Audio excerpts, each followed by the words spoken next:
5.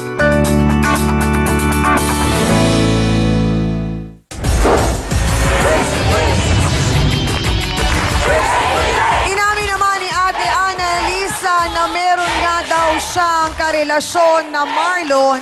Paano po nangyaring ganon? Ang asawa po ninyo, ang tatay po nila Jessica, may sakit. Bakit po ba siya nagkasakit? Kailan po ito nangyari? Nung nakaraan pa pong taon, nung 17 anyos pa lang po siya. Okay. Sabi ko sa kanya, anak, tulungan mo ako para sa mga kapatid mo, para man lang sa mga kapatid mo, alang-alang man lang sa kanila makatapos sila ng pag-aaral. Pero ang ginawa niya, tinabayaan mo kami. Sinungaling ka, nagtrabaho para sa sarili mo. Ikaw lumalabas. Ikaw lumalabas. Pinabalik ka mo si Tadon. Ikaw nga, inuwi mo ang alak mo para ialagaan ko pa eh. Pagdagdag man lang ng alagain ko sa problema ko eh. Inaalagaan ko sa iba Bakit yun? hindi ko ginaganon yung mga kapatid mo? Kaya mo ba suportahan ang mga Kaya ko kapatid yun. mo? Kahit anong gagawin ko para sa kanila. Sinungaling ka para... Una po sa lahat, Aling Annalisa, hindi ho obligasyon ni Jessica ang buhayin ang mga Alam ko naman kapatid po niya. siya nga eh. Yun po ay obligasyon po ninyo bilang isang ina. Nagkataon lang po na siya ang panganay. May pangarap din naman po siyang makapag-aral at makapagtrabaho. At sinabi nga pong tutulungan kayo at hindi man kami sang-ayon sa trabahong pinasok po ng anak ninyo na dapat po sana'y ginabayan ninyo na hindi yun ang pinasok na trabaho. Siya nga may ginabayan ko yan. Ang sabi ko sa kanya, anak, magtapos ka kahit maging labandera man lang ako. Kahit ano papasukin ko, makatapos Hindi nga daw po kayo nagtatrabaho dahil nagsusugal Kahit kayo. man lang naglalabada ako, nagtitinda Pero ako. diretsa ang tanong, nagsusugal kayo? Hindi po. Sinungaling. Sinungaling ka. Pag hininga ka nga ng pera, nagagalit ka pa eh. Sinungaling ka. Itutugal ko pa, ibibigay ko na lang sa'yo na lalaking ako para sa inyo. Hindi para sa Okay. sarili ko. Paano po ninyo sinabing nanlalaki kayo nang dahil sa kanila? Kasi Bakit siya po? namin, nahihirapan na rin ako sa Opo. buhay namin eh. So, Luman lang siya. paano po nangyaring nanlalaki kayo para sa kanila? Ito yung Marlon po na sinasabi ninyo, na inamin nyo, na karelasyon ninyo. Saan po ninyo nakilala si Marlon? Doon po sa amin po, sa kaibigan ko po, pinakilala po sa amin hanggang sa nagkainuman kami, hanggang sa, madalas na siyang pumunta ng Ano pumunta doon. inamin mo rin? O di inamin nyo nga rin daw po na may bisyo kayo na umiinom Bakit? kayo. Inaamin ko, ikaw inaamin mo ba na sinungaling ka? Nga ako kaya ba ako umiinom talaga ako? Ikaw, tinatago mo pa. Ngayon, nilalabas mo na. Tinatago ko. Ikaw, anong ginagawa mo? Nagagawa ko ba? Yung anak mo, mas masahol ka pa sa akin dahil pinabayaan mo yung anak mo. Pinabayaan ba yun sa kapitbahay? Kapitbahay? Diretsahang tanong po, nung inuwi po ninyo si Marlon sa bahay, nakita po ito ng asawa Hindi niyo. po. Bakit ang sinasabi ni Jessica na may sinesenyas daw sa inyo, parang gano'n, na sinasabi yung kanilang ama, Hindi ko hindi po- lang makapagsalita? Hindi ko po dinadala yung lalaki sa bahay. Siya po nagte-text sa akin para magkita kami. So ano pong dahilan bakit nyo pinatulan ng Marlon? Sa dala na rin po ng pangangailangan namin sa bahay. No. Bakit po kailangang iasa nyo sa ibang lalaki? Ilang po ang paraan ko at saka mahal ko naman po talaga si Marlon eh. So matagal na po ang relasyon ninyo. Gano'n na po kayo katagal? Isang taon na po mahigit. Isang taon na. Isang taon na po mahigit. Noong January 20 po kami nagkakilala. Talaga. So anong naaasahan po ninyo kay Marlon? Kahit pa paano po nagbibigay-bigay siya sa amin ng panggasto sa bahay. Dahil alam niyang May wala. asawa po ba tong Marlon? Meron po. Oh! So paanong naging tulong si Marlon kung may problema siyang dala? Aling Annalisa, your joke mo ako. Paano nangyaring nakatulong ay may sabit siya? Joke mo ako. Hindi mo na kami malagaan. Kumukuha ka ba nang nanihira ka ba ng pamilya? Sa kanila ng pangangailangan nila. Hindi ka na naawa sa mga bata? Kaya ka nga pinag-aaral para mag-ano eh. Para makatulong sa buhay namin. Lalo na sa tatay niya, sa Ano mga kapatid makakatulong niya. sa nagagawa mo? Mga kapatid, siya po ang saksi sa di umano'y panlalalaki raw ni Ate Annalisa at isa raw dito ay ang kinakasama ng kumare niya. Narito po si Adora Rojas. Pasok!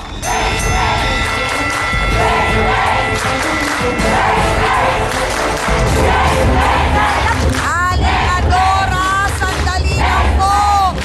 Sandali lang po! Kapal ng mukha mo! Ikaw, mas makapal ang mukha mo! Kitang-kita kita! Saan po ninyo nakita? Taxi po, Chang. Ang Sa kapal ng taxi, mukha sino ang mo. kasama? Si Marlon pa yung kumpare ko. Kapal ang mukha mo! Siguro wala kang ginagawang Ang kapal ng mukha mo! Hindi, bantayan si Marlon. Kitang-kita kita. Paano mo Ito lang sila Ang Ay, sabi ni Aling Annalisa, Kapal mo. yung Marlon may asawa Opo, daw. best friend ko po. Best friend ko po. Kapal ng mukha mo! Okay. Nung una ko yung Nahuli mo maniwala sila, Chang, nung nahuli mo, anong ginawa mo? Nung nahuli ko po yun, sarili ko lang. Oho. Kasi ayoko pong banggitin sa asawa Ah, niya. nagsiselos ka? Ay, nanga! Nanga! Nanga! Oy! Diyos ko Oy! naman! Ako magsiselos? Ate Ako hindi Annalisa, ako marunong nilalagnat kanina ng ka? pamilyang katulad mo! May lagnat ka ba? At Ate? iba yun Ang kapal mo! Ako, labandera. Labandera, Ako, kaya para sa pala, mga anak ko. Pero chismosa ikaw, ka. may narinig ko, hindi ka Chismosa ka. naawa sa anak ko. Aling kapal ng Annalisa, mukha mo. paano chismis kung kayo na po mismo ang Kapal ng nagsabi mukha mo. na kayo nga ang Wala kasama kasi ni ibang binabantayan Marlon? niya, kundi paglabas ni Hindi, Marlon. Aling Ay, Annalisa, paano po magiging chismis kung kayo na nga po mismo ang nagsabi na kasama kayo ni Marlon Hindi naman sana taxi? malalaman ng asawa niya, kundi dahil dito eh. Tama? Ang kapal ng mukha mo! Dapat ko bang hindi sabihin? Kapal mo! Nanira ka ng pamilya eh. Ang kapal mo! Oh, sige. Sinisira mo! Best Kasama yung friend. dalawang anak niya! Ah. Gutom na! Gutom na! Pasensya siya! Ka! Pasensya siya! Pasensya! Ako ang ginusto ng asawa niya eh. Ano magagawa ko? Ilang beses niyo po silang nakita? Una-unang kita ko po, beso-beso lang kasi beso-beso parang natural lang po yun. Aha. Ba't hindi po siyang yung huli? Ah. Siyempre po na kinakabahan po ako. Sabi ko, taxi nung ano ko yun, nung kumpare ko ah. Aha. Pero baka ako, bakit walang tao? Aha. Baka ako na hold up o ano doon sa loob ng taxi. Lakas loob po ako sumilip, Chang. Nakita ko kahubot-hubad. Basilosa ka!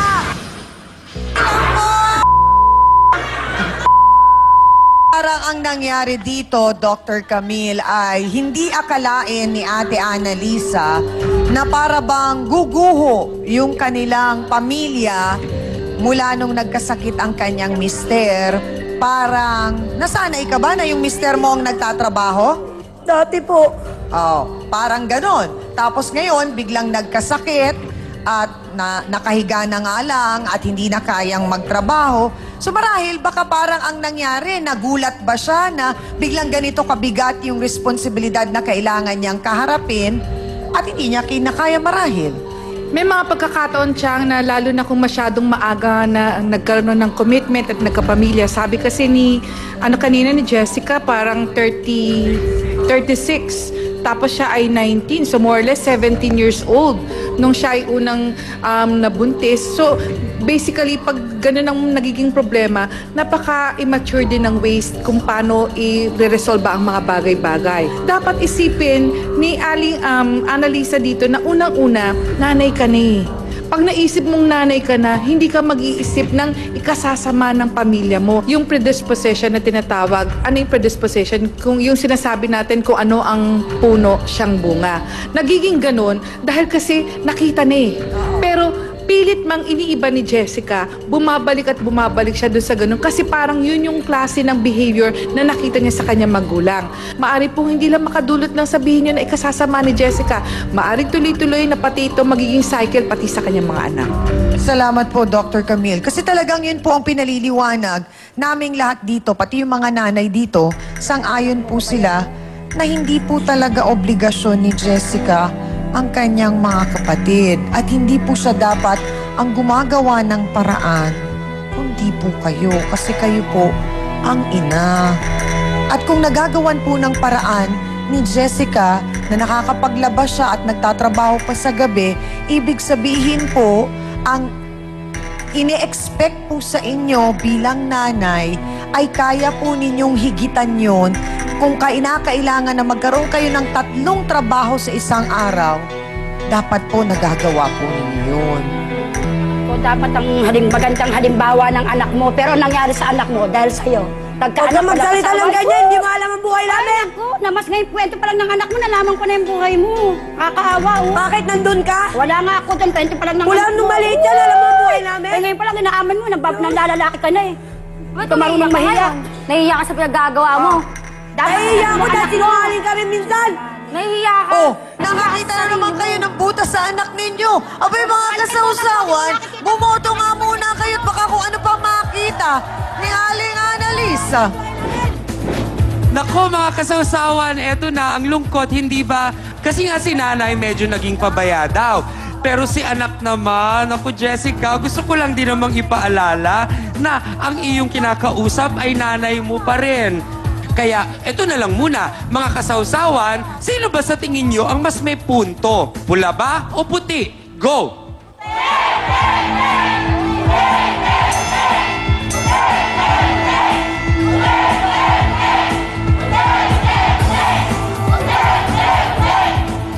Maliwanag siyang na ang mga nanay dito sa aking tabi ay hindi sang-ayon sa mga narinig nilang sinabi naman nito ni ating Annalisa.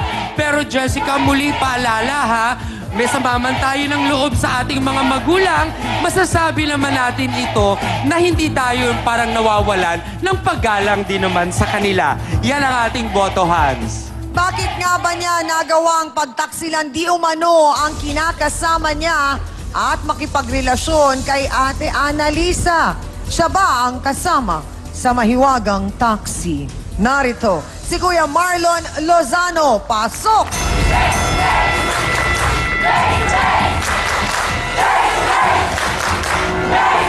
Kuya Marlon, diretsa ang tanong.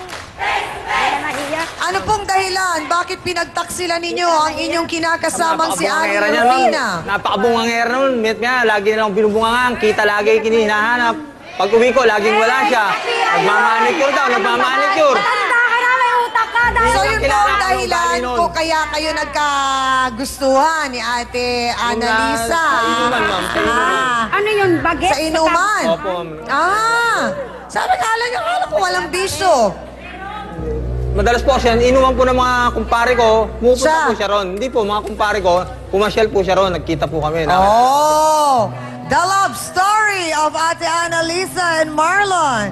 I'm sure gusto niyo malaman. Babalik po kami. Ito ang Face to Face. May tanong po ako, ano po yung tira-tira? Tira-tira. Tira ano lang namin. word for the day. Parehas lang tayo. Ang ating pong word for the day ay ter-ter. Ibig sabihin, tira-tira. Facebook Sausawa na mga kapatid. Mitch Costa Labra. Hi Kapitanang Ami, lagi po kaming nanonood ng F2F kahit ang mama ko na nandito sa Thailand. Sige pa rin po ang nood. Pag open ko pa lang po ng TV, nakapwesto na ang mga bata. Kahit hindi sila nakakaintindi, wala pa rin pong kupas ang F2F. Sana mapanood ko kayo ng personal pag uwi ko ng Pinas. Binabati ko. This program was presented to you by Carnation, your cooking kumare. Ang programang ito ay rated SPG. Striktong patnubay at gabay ng magulang ang kailangan. Maaaring may masiselang tema, lengguwahe, karahasan, sexual, horror o droga na hindi angkop sa mga bata.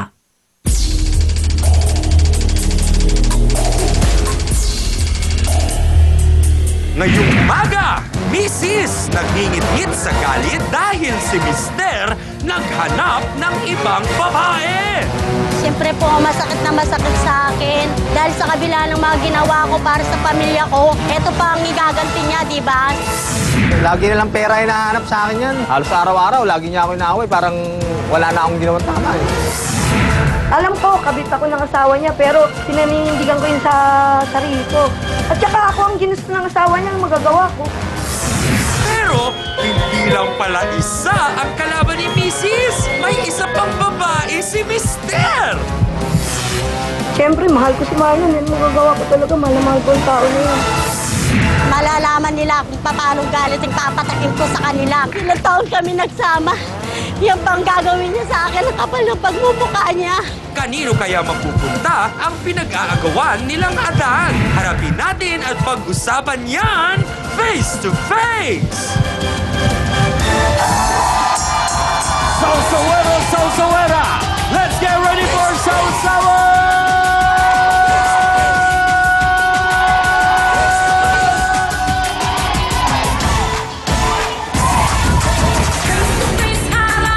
Harapan na naman tayo mga kapatid! Sugod na! Uy! Face to face na! Sa pula, sa puti! Nako, sana nga sila ay magbate! Wala na sanang labanan! Usapang maayos na naman! Samahan niyo kami! Simulan na natin to! Napusan siyang makulay, ang mukha ng buhay. Tayo na harapan, ating pag-usapan. Ang edad, away at makakayan. Gusto mo bang mag-isawsaw na ng kaibigan? Mga kapatid! Ano ba ang number 1 sa umaga? Sisimango, sinong ingiti? Face to face! Huwag mong talikuran! Harapin mo! Face to face! Hey! At ngayon, ito na ang First Lady na nag-iisang barangay hall on air. Ang pambansang kapitana, Jack Ami Perez! Hello! Good morning mga kapatid! Isang babae ang namumblema sa kanyang kinakasama at isang anak naman ang galit na galit sa kanyang ina. Nakakalungkot lang, Hans, kasi nagsanga-sanga na ang kwentong ito, ha? Oo nga, Chang. Naku, nanay, anak, kinakasama, malungkot, magulo, mga kasawsawan, ready na ba kayo?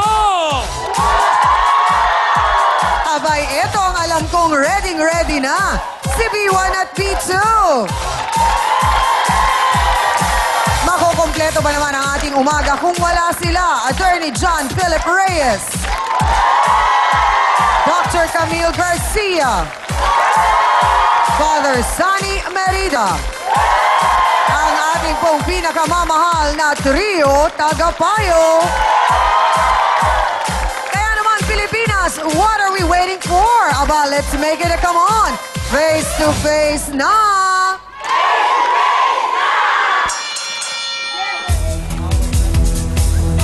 Ilang taon daw niyang kinimkim ang sama ng loob sa kanyang ina dahil pinabayaan daw sila, pati ang tatay nilang may sakit.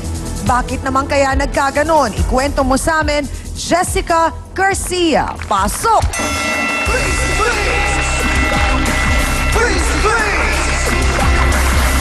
Hi, Jessica. Magandang umaga sa'yo. Ilang taon ka na? 19 po. Okay, 19. Ang pangalan ng iyong nanay ay? Annalisa Garcia. Annalisa. Ilang taon na si nanay? 36 po. Uy, ang bata pa. Ilang kayo magkakapatid? 4 po. 4. Ikaw ang panganay. Opo. Okay. So, anong problema at bakit galit na galit ka sa iyong nanay? Kasi po yung nanay ko pabaya pong ina eh. Kaysa po yung kami mga anak niya unahin niya, yung bisyo niya po, tsaka yung panlalalaki niya. Bisyo at panlalalaki. Opo. Ano ang bisyo ng nanay mo? Ano po siya, sugarol, lasinggero, tapos po naninigarilyo po po. Okay. At yung panlalalaki, paanong nangyari yun? Kasi po yung one time po, yung kapitbahay po namin, nakita po yung mother ko na may kasama pong lalaki na pumasok po sa bahay po namin. Ang tatay mo, nasaan? Ano po yung tatay ko, mild stroke po. May sakit. Opo. Okay. So, nasaan siya? Ano po, kinuha po siya ng mga kapatid niya. Kasi po naawa na po sa sitwasyon namin kasi nga po yung nanay ko nagloloko. Puro po yung bisyo niya ang iniintindi niya, miski po kami. So, yung sinasabi mong may dinalang lalaki sa bahay, kinausap mo ba ang nanay mo tungkol dito? Opo, Anong sabi niya? wala daw po. Wala naman daw po silang ginagawa. So, walang katotohanan daw yon. Ikaw po naman po, Chang Ami, syempre, yung nanay mo may dadaling lalaki sa bahay. Posible wala pong gagawin yun. Tinanong mo ba siya ng diretso kung sino yon? Opo, sabi niya po, kaibigan niya po. Okay. Pero po yung una, pinalagpas ko po. Oh, may sumunod pa. May sumunod pa po. Okay. Yun po, talagang Yung sumunod, parehong lalaki o iba? Iba po. Ah, iba. Okay. Opo. Tapos? Yun po, yung ganun pa rin po, yung sarado pa rin yung bahay, diretso sila ng kwarto. Tapos yung tinanong ko siya uli, labas po siya. Tapos yun din po yung sinabi niya sa akin na wala naman daw po. Wala naman daw, Opo. yun ang sabi niya. Anong trabaho ni nanay mo kung ang papa mo ay may sakit? Kasi po dati nagtitinda po kami ng barbecue. Oo. Yun po, yung Pinagkakakitaan Opo. ninyo. Tapos po Oo. ako nagsa-sideline po ako sa mga bar-bar, pumapasok po ako. Pumapasok ka na rin, hindi ka Opo. na nakakapag-aral? Opo, hindi na po ako nakatapos. Okay. Kasi po yung kapatid ko po yung inintindi ko na makapagtapos. Ilan pa ang kapatid mo na nag-aaral? Dalawa pa po. Dalawa pa. Opo. So ang nagpapaaral na doon, ikaw o ang nanay mo? Ako po. Ikaw na. Anong Opo. sabi ng nanay mo? Wala po, miski na purihin niya ako, ako pa daw yung sinasabi na wala daw akong maitulong, mayabang daw ako. Okay. Lumalabas-labas, kahit saan. Hanggang po yun mo, nangyari po, nagka-baby po ako. Nagkaroon ka na ng anak. Opo. Okay. Ayun po yung... So sino ang ama nun? Hindi ko po alam. Hindi mo rin alam. Opo. Ilang taon ka nung pumasok ka sa ganong trabaho? Mag-18 po. Mag-18. Opo. So ang bata ay nasan ngayon? Nasa kapitbahay po namin. Bakit? Ano po, yung... Pinapalagaan mo o binigay mo? Pinaalagaan ko po kasi po sa gabi pumapasok po ako eh. So pumapasok ka pa rin? Opo. Ang nanay mo, anong hanap buhay? Wala po. Wala na po siya ngayong hanap po eh dahil yan nga po yung mga panlalaking ginagawa niya. Eh saan niya kinukuha yung pambisyo niya? Sabi mo, nagsusugal siya kung wala siyang pera. Siguro po sa mga lalaki niya nakukuha yung mga Oo. pera na yon. Tapos miski na ipaka... Okay, ang tanong, pag may nakuha ba siyang pera dun sa lalaki, wala siyang ibinibigay para sa inyo magkakapatid? Wala po. Diretso po siyang sugalan. Pag hinihingian mo po siya, nagagalit pa siya. Okay. So yung tatay mo na may sakit, alam itong mga nangyayari na ito? Opo, nakikita po, naawa na lang po ako sa tatay ko. Paanong nakikita? Yung one time po na nahuli ko siya, yung tatay ko po, nandun pa po sa amin. Oh, okay. Tapos po, yung magkatabi sila nung lalaki, Oo. syempre yung nararamdaman ng tatay ko, masakit para sa kanya, yung ganun na lang siya ng ganun, parang may gusto siyang sabihin. Oh my! Siya man po ay masama rin ang loob kay Jessica dahil ayon po sa kanya, abay, wala raw kwentang anak. Ito namang si Jessica. Bakit mo naman nasabi yun? Narito po si Annalisa Garcia. Pasok!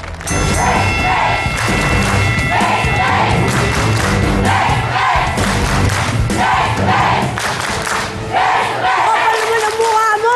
Sandali lang po! Huwag po ninyong saktan ng bata! Sinungaling ka! Ikaw sinungaling, di kami. Ang sabi po ni Jessica, siya po ang nagpapaaral sa dalawa pa niyang kapatid. Hindi po totoo yan! Gaano po katotoo na wala po kayong trabaho, wala kayong ibinibigay na pera, lahat na pupunta sa sugal at sa lalaki po Sinungaling ninyo? ka! Ikaw sinungaling, nakikita na ng mga kapitbahay mo pinagagawa mo. Nakikita ng kapitbahay? Ikaw, anong ginagawa mo? Pero Sa diretso trabaho. ang tanong, Annalisa, sino po yung mga lalaking inuuwi ninyo sa Isa bahay? lang po yun, si Marlon lang po. Sino po si Marlon sa buhay nyo? Kapit ko po. Oh! Paanong nangyari ang ganon, Ate Annalisa? Marahil may malalim na dahilan. Bakit po?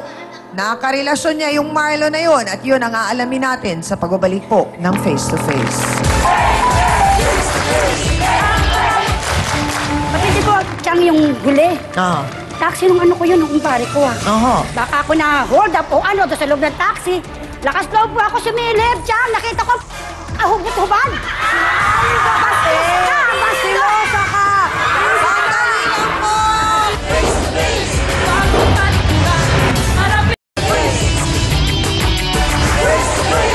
Abay, ang sabi ni Kuya Marlon, hindi nyo alam kung gaano kabungangera ang aking kinakasamang si Rufina. Gaano na po ba kay katagal ni Aling Rufina? 11 years na po. 11 years, okay. At sa pagkakaalam ko po kay Aling Adora, may dalawa na kayong anak. Okay. So, nakilala po ninyo, ito namang si Ate Annalisa sa inuman. Opo, sa mga kumpare ko po. Oo. Mga ilang beses kayo nag-inuman bago nagkahulugan na parang balon. Marami na po. Ha? Marami na. Kasi Oh! Ano pong pakilala natin? si Annalisa na nga raw po. Yun, pera, ang kailangan. Di ba kinuwento sa'yo ng nanay ko na nung ginagawa niya sa amin? Magkukwento ba naman ng masama yan? Siyempre, magpapaangat ng pangalan. Tama sa isip mo! Ang ginagawa mo yun? Ang Okay, okay. So, nung nakilala po niyo siya, hindi po ninyo alam na may mga anak? Hindi po. Hindi niya nasabi. Okay. So, ang pinakilala po niya sarili niya, dalaga. Hindi po. Okay. Hiwalay sila sa asawa. Hiwalay sa asawa ang sabi. Gaano katagal bago naging kayo, Mang Marlon? Mga last year pa po. Last year pa. So, paano kayo nagkikita? Pag tinileksan ko po siya, pag on-call naman po ito. Oh, wow! On call! On call. Nakakadoktor yung on-call. Yeah. Nakalagay po ba sa likod ng taxi ninyo may sticker, Marlon, on call? Hindi. So, pag tinext ka, Ate Annalisa, Nagkikita po kami. pag nagkita kayo, something, Yung kung saan niya idaan yung taxi niya, doon kami. Talaga? Nako! So, nung mga panahon na yun, seryoso ba kayo, Mang Marlon, kay Ate Annalisa? Hindi po. Bakit mo ino-on call? Pagka nangangailangan lang po, kasi nga laging yung asawa ko, laging wala. So, Siyempre, mga ibig lalaki sabihin, nangangailangan pagkatapos po yan ng something, uwi na. Opo, uwi na. Walang relasyon, walang I love you. Wala. Pero, sabi po ni Ate Annalisa, nakakatulong daw po kayo sa kanya. Paano po kayo nakakatulong? Parang problema ang dala ninyo, Hindi, binibigyan ko rin mo siya kahit paano pag may kita. Magkano 300. po pag nagkikita kayo? 300, 200. So, gano'ng kadalas sa isang linggo ang on-call? Hindi naman po madalas, hindi naman po linggo-linggo. Pag may kita lang. So, ang tanong ko, Ate Annalisa, ikaw, seryoso ka ba kay Marlon? Opo. Kung seryoso ka, sabi niya hindi naman daw siya seryoso at on-call ka lang. Sinungaling ka, pag tayo nagsasama akin. No! Eto na mga kasawsawa, nabigla ba kayo? Oo nga. Abay, nabigla ako. Eto na, maliban pa pala kay Ate Annalisa, kapit na. Abay, may magpapakilala yata kay Kuya Marlon ngayong umagang ito. Sino ba itong si Marie Cris Castañeda? Pasok!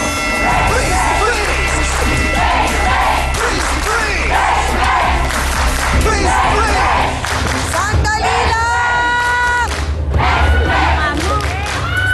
Malahit ka, bakit? Pag dumata ka sa bahay namin, alam mo kung sino ka nagpapalit sa akin. Tapos kaya mga ginagawa mo pala, kami punit pala to. Parehas lang tayo. Sino ito? Ito po ang sasamahan ko, si Marie Cris. Sasamahan mo saan? May lakad ba? Hindi po, ito po ang kinakasama ko ngayon. Ito po ang bata ko. Dito po ako seryoso. So siya ang bata mo ngayon. Hanap sa bata mo. Bakit siya matanda mo? Past time lang po to. Wow! mo. Gano'n na kayo katagal, Marie Cris? Ha? Bago lang po kami. Isang buwan pa lang po kami. Isang buwan. Saan mo naman nakakilala si Nakilala ko po Marlon, siya sa the kanya Great? Tindera po kasi ako tsaka amin na sa kantin sa Valenzuela. Doon ko po siya nakilala kasi ako po yung nag-aas sa kanila pag kumakain sila sa amin. Oo. Naku, naghahanap pa naman ng maasikaso ito dahil yung kanyang kinakasama ay Oo, bungangera nga po. daw. Kanya ko po nakita yung pagkukulang ng asawa ko eh. Akala ko sa kanya. Sa kama lang po. Bakit hindi nga lang maglulok sa inyo?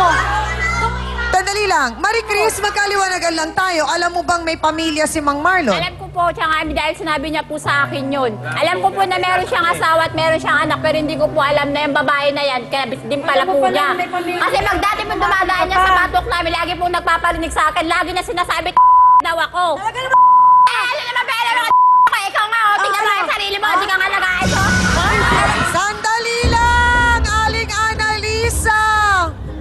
Alam hindi kita papatulan? May tanong po ako, ano po yung terter? Tira-tira. Tira, ano lang namin? Word for the day. Parehas lang tayo. Ang ating pong word for the day ay terter. Ibig sabihin, tira-tira.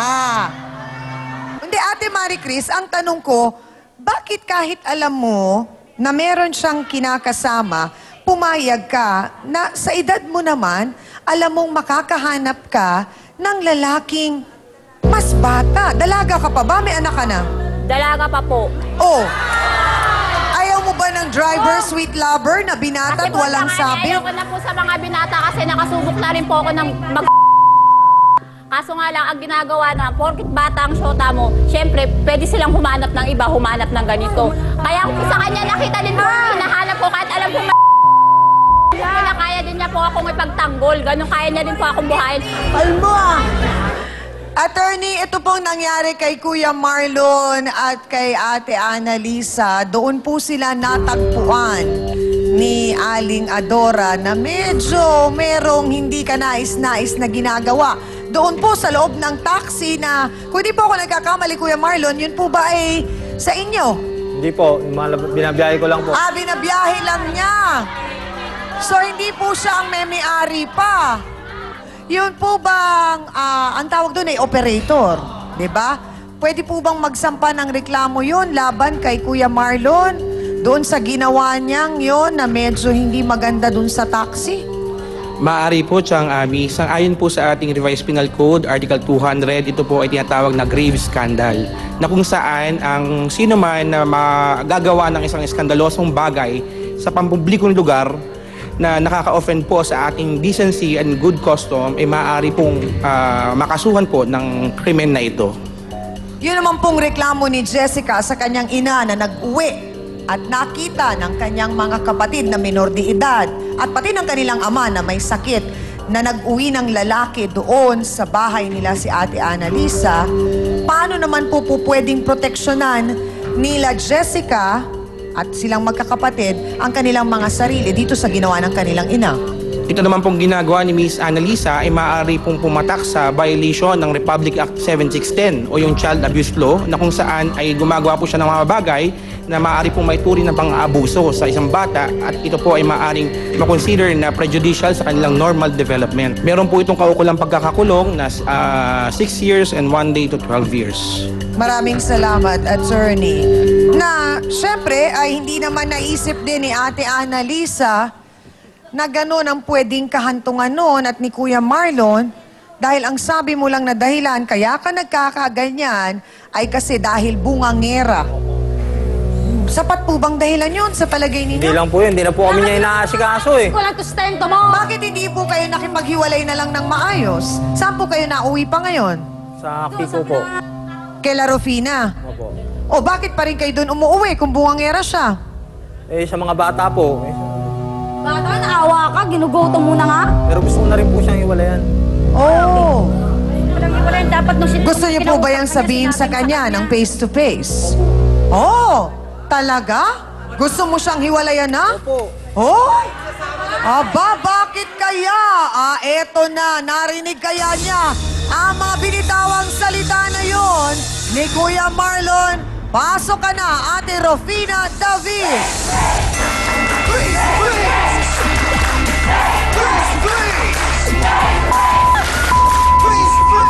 Ate Annalisa, wag kang...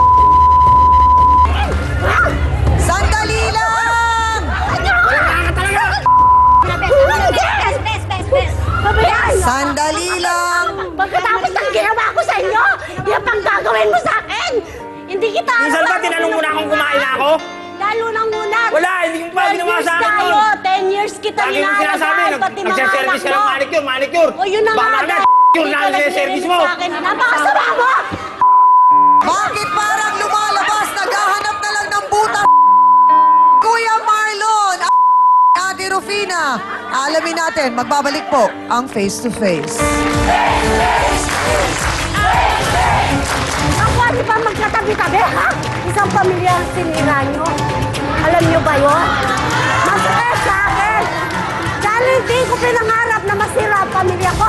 Sa walang kwentang yan! Miss Amy Perez would like to thank the following: Dr. Steve Mark Gann of GAOC Dental. Ang pong sinabi ni Kuya Marlon na handa na siya o gusto na niyang hiwalayan si Ate Rufina. Kailan po nagsimula ang problemang ito kay Marlon? Sinasabi po ninyo, 10 taon ninyo siyang inalagaan. Hindi ko kung namas ka pati yan mo? Hindi ka ba naiya pag nasa taxi? Magpapasopas ka? Anong klase kang babae? Ano naman yung magpapasopas? Paano ka nagpapalit? Laki-laki ng katawan mo! Hindi ka magpapalit! Wala ba? Tama na! Wala ka na magagawa! Tama na! Gusto niya yan eh! Aling Rufina, bakit po sinasabi ni Mang Marlon na hindi niyo siya naaasikaso? 10 years po nga kami maayos sa aming pagsasama. Ngayon ako nagkaganito dahil sa'yo. Dahil ang babae ka! Dahil ng babae, dahil din sa'yo. Natural lang po na Siyempre, hinahanap ko yung pangangailangan ko. Hindi Wala lang ka. kami inaano. Wala ka mo sasagutin. Sandali lang, Mang Marlon. Sasagot-sagot ka pa ng ganyan, ha? Bakit saan yung matanggap? Nahihiwalay lang kita? Magpakatotoo ka. Hindi mo ako kailangan ako pang mapasama. Ikaw na nga tulang kukulang sa pamilya mo. Hihiwalay na talaga kita. Eh, hindi gagawin mo sa'yo. Nakuha niyo ba magkatabi-tabi, ha? Kapal na mga pagmumukha niyo? Tingin niyo ba masaya ba kayo sa ginawa niyo? Ha? Isang pamilya ang sinira niyo. Alam niyo ba yun? Masakit sa akin. Dahil hindi ko pinangarap na masira ang pamilya ko. Sa mga kwentang yan! Kayang ko lang hindi na kita pinatulan! Ganyan lang palang gagawin mo sa akin! Ate Annalisa, diretsang tanong po. Sinasabi ni Mang Marlon na handa na daw po kayong hiwalayan. Sa akin po, siya. Okay na okay po sa walang kwentang yan. Galing mo. Basta po sa anak ko lang po. Hindi mo ba naunawaan? Naasahan mo na siya. Naasahan mo na. Aanihin mo pa ako? Hoy, hindi kinibigan to. May sarili akong trabaho. Kaya ko Trabaho buhayin to. ang sarili ko. Kaya ako lang pinatulan na natandaan mo. Kayo, yan. Binibigyan niyo ng nanay mo. Kaya ako lang pinatulan niyo. So ang tanong ngayon, Mang Marlon, kanino ka sasama? Paano to? Pinatawagan ko lang po.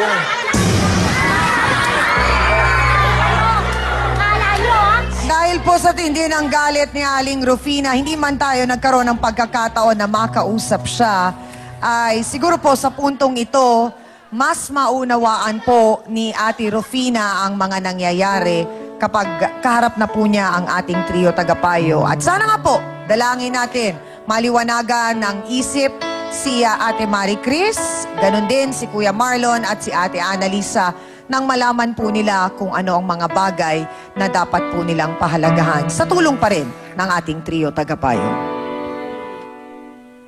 Mapapalitan ang iyong kapartner sa buhay, pero ang anak, dugo mo yan. Kung ano ang maging kabiguan niya at pagkakamali niyan, isisisi niya sa'yo. Dahil ikaw ang nanay. Ikaw ang dapat gumagabay sa anak mo. At para sa akin po, kung si Marie Chris lang po, ay si Lizel lang po sana yung ano po niya, paglalaban ko pa rin po, kaso po, bukod pa po pala sa kanya, mayroon pa po ngayon ko lang po nalaman. Siyempre po, mas masakit po sa akin. Tapos yan naman po ang pinili. Attorney John, kamusta po ang naging counseling? Mas naliwanagan na po ba ang ating mga bisita ngayong umagang ito? Ang kakayahang umibig po ay isang dakilang bagay na binigay po ng ating poong may kapal. Ito po ay walang pinipiling edad, lugar at pagkakataon. Pero kung tayo po ay iibig, dapat maging tapat po siya at dapat po ito maging wagas at dakila. Ngunit kung hindi na po niya kayang ibigin talaga si Aling Rufina, dapat huwag po niyang kakalimutan ang kanyang mga obligasyon sa kanyang mga anak. Sapagkat sabi ko nga po sa kanya, huwag na po niyang hihintayin na magalit po sa kanya mga anak at isumpa po siya. So yun lamang po at ano naman po at natanggap na po nila ang pangyayaring ito.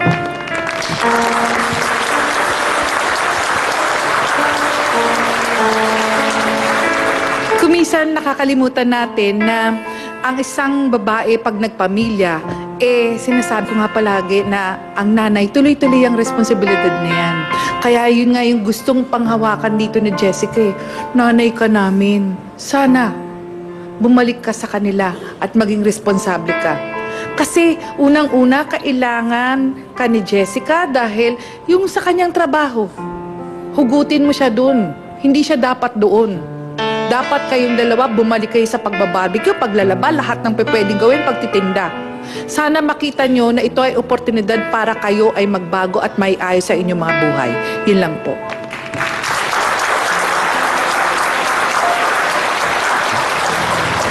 Dalawang relasyon at dalawang pamilya ang nanganganib pong tuluyan ng masira.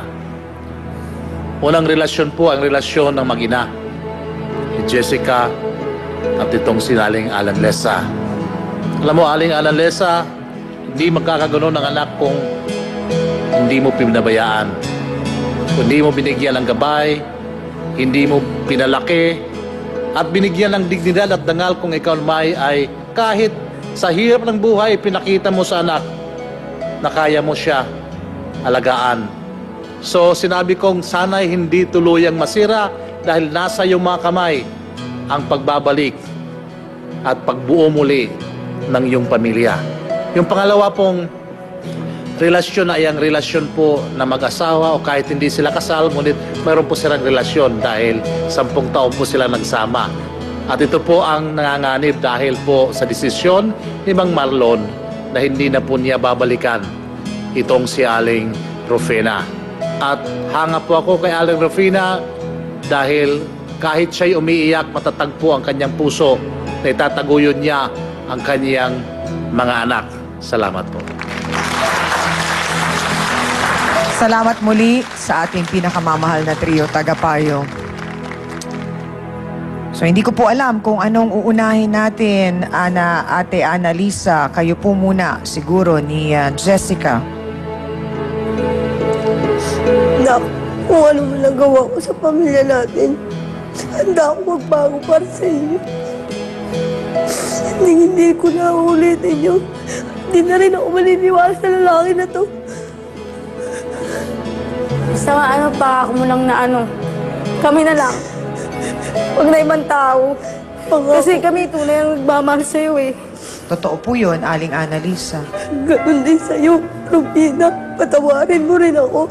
Nadala lang ako sa pangako ng asawa mo. Dahil sa inyong mga anak mo kawawa, pero binibigay ko pa rin ang kapatawaran sa inyo, pero hindi lang tao lang kasi ako di ba? Ako sa inyo. Biktima rin ako nitong lalaki nito. Siyempre kung hindi dahil sa'yo, hindi naman masisira ang aming buhay magpamilya. Alam mo yan, di ba? Hindi naman maganda yung sira ang pamilya. Dahil sa tanga ng buhay ko talaga, hindi ko pinangarap na masira ang aming pamilya. Gusto ko buo. Malas ko nga lang nakapili ako ng isang walang kwenta lalaki. Sa kabila ng lahat ng ginawa ko, yan pang igaganti mo sa akin. Mga ako, tutulungan ko kayo. Hindi ko kayo pababayaan. Gawin. Mga bata. Mahalin mo si Marie Chris kung mamahalin mo talaga. Mahiya ka naman dyan, dalaga yan. Marie Chris naman, mag-isip ka naman. Kaya kong itaguyod ang mga anak ko. Maging lesson lang yan sa inyo. Magpakatino ka na. Huwag mo nang uulitin. Tanging panahon lang, Marie Chris, ang makakapagsabi. Kasi kung hindi niya na pahalagahan yung sakripisyo ni Aling Rufina, hindi rin niya nakita yung kahalagahan na binigay din na pagmamahal na tunay at tapat ni Ate Annalisa. Yung pala hindi seryoso sa kanya si Mang Marlon. Ikaw din, tignan mo, timbangin mo. Kasi sa lahat dito, ikaw pa ang pwedeng magbago ang kwento ng buhay mo dahil ikaw ang dalaga. Ikaw ang walang anak. Huwag kang magmadali. 1 buwan pa lang naman kayong nagkakakilala. At kung talagang seryoso po kayo, Mang Marlon, kay Marie Chris, nasa sa inyo po yun. So, Mang Marlon, ano po ang inyong desisyon? Sensya ka na, magbibigay lang po ako ng tulong sa kanila, sa mga bata po. Aha. Hindi na rin po titino ang pagsasama namin eh. Aha. Lalo na yung ganyan. Eh, paano po pagka nakapag-desisyon si Marie Chris, kaya nyo rin pong tanggapin? Nasa sa kanya po yun, pero ipakikita ko naman po sa kanya magbabago ako. Dalangin na lang po namin na makapagbigay ng sustento si Mang Marlon, magampanan niya yung pagiging isang ama, maging mabuti kayong magkaibigan ni Ate Rufina. At sana nga po, kung talagang seryoso kayo kay Marie Chris, mapatunayan po ninyo yun. Pero ang pinaka-importante po sa amin ay ang matulungan, Ate Annalisa, si Jessica. Dahil napakabata rin po ni Jessica, ayaw din naman po natin na dumami po yung kanyang anak at lahat ay magiging aksidente at magkakaproblema palalo. Kailangan din po kayo ng anak po ninyo, Ate Annalisa. So sana po, kayo po ang magtulungan. So sana din, Jessica, mabalik yung pagmamahal at respeto mo sa nanay mo at bigyan mo siya ng isang pagkakataon pa na kayong dalawa ang magsama at tumulong sa mga kapatid mo at sa tatay ninyo. So tatanggapin po namin ang inyong mga naging desisyon dahil dito naman po sa amin sa face-to-face ay lagi naman po ang mahalaga sa amin ay kung ano po yung magiging desisyon ninyo matapos mapag-usapan po ang lahat-lahat. At angad namin, Ate Rufina, na alam kong napakahirap, masakit, pero naniniwala kaming lahat dito na kaya mo at makakabangon ka at mabubuhay mo ang dalawang bata at maipapaliwanag mo sa kanila. Dahil hindi pinapabayaan ng Diyos ang mga nanay na naiiwang mag-isa sa laban ng buhay. Tandaan mo yan. Maraming salamat sa ating mga bisita. Amina na po tayo mga kapatid. May mahalagang aral na naman tayong natutunan sa umagang ito. Ano mang gusot o sigalot na namamagitan sa dalawang mag-asawa o magkarelasyon ay laging may epekto po sa kanilang anak. Hindi man natin ito tuwirang nakikita, nasasaktan sila at nagpaparamdam sa iba o sa masamang paraan. At kung hindi natin po sila mapapaliwanagan, maaring mag-isip sila ng iba at makagawa po ng mga bagay na hindi maganda. At napakalungkot isipin na baka huli na ang lahat para mailayo po natin sila sa paggawa nito. Sa kabilang banda, hindi rin po sapat na dahilan para sa mga anak ang magrebelde dahil sa pagkukulang ng kanilang magulang. Alam na nga nating may problema sa pamilya, sana po wag na nating dagdagan pa ng isa. At bilang mga magulang, subukan din po sana nating maging magandang ehemplo sa ating mga anak kahit na alam po nating tayo ay naghihirap sa buhay. At para po sa ating face-to-face, heart-to-heart thought for the day, anumang desisyon ng magulang na pansarili lamang ay maaring may masamang epekto sa anak kalaunan. Maraming salamat po sa inyong lahat mga kapatid. Sa aking co-host na si Hans Martel. Sa Dance Squad. Kay B1 at B2, napagod ba you? Sa ating pinakamamahal na trio, Tagapayo. Ang ating mga sausawero at sausawera. Higit sa lahat sa ating po mga bisita, salamat po sa binigay ninyong pagtitiwala sa amin dito sa programa. At para po sa mga nais magbahagi ng aming programa sa pamamagitan ng pagiging audience dito sa studio, mag-text lang po kayo o tumawag sa numerong nakikita nyo sa inyong mga TV screens. Salamat din sa lahat ng mga kapatid nating nakatutok sa TV5 International. Salamat po. At ako pa rin po ang inyong pambansang kapitan, ang inyong Chang Ami na lagi nagpapaalala, ang problema pwede mong tawanan, pero hindi mo yan dapat talikuran. Kaya kung may problema ka, harapin mo, pag-usapan natin yan. Para po sa inyo to mga kapatid. Inang inihabilin, kinawawa. Daw nilang bayaran yung bahay, basta lumayas lang po ako. Nanlalalaki raw, kaya pinalayas sa pamamahay ng anak. Pinalayas mo ba ang nanay mo? Hindi po. Si nanay mo ang kusang umalis. Sabihan mo kasi asawa mo, huwag niya ipagkala na hindi ako pwedeng umuwi doon. Kakampihan ba ng anak ang kinakasama? Nasabi niya po sa kapitbahay namin na ganitong araw po ako, masama araw po ugali ko, makasarili po daw po ako. Alam niyo pa, pilit kung sino kinakasundo yan dahil nung nahulihan ng DSWD nakiusap. Sa bunsong anak ba mahahanap ang kaligtasan? Alam ko, nasa bahay po yan sa Santo Tomas. Tapos nalaman ko, nasa kalsada na. Face to Face, ngayong Huwebes, 10:30 a.m. Dito lang sa